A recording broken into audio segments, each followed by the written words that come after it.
If you want to fix this problem on Instagram, the first step, click settings here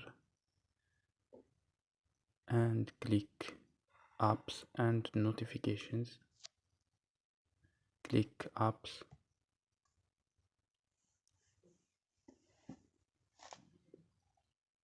cherche Instagram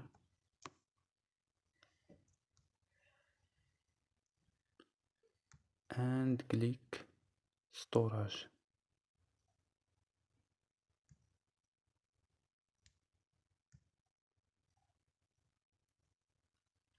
And click this option here, clear data. Click OK. So don't forget like and subscribe. Bye.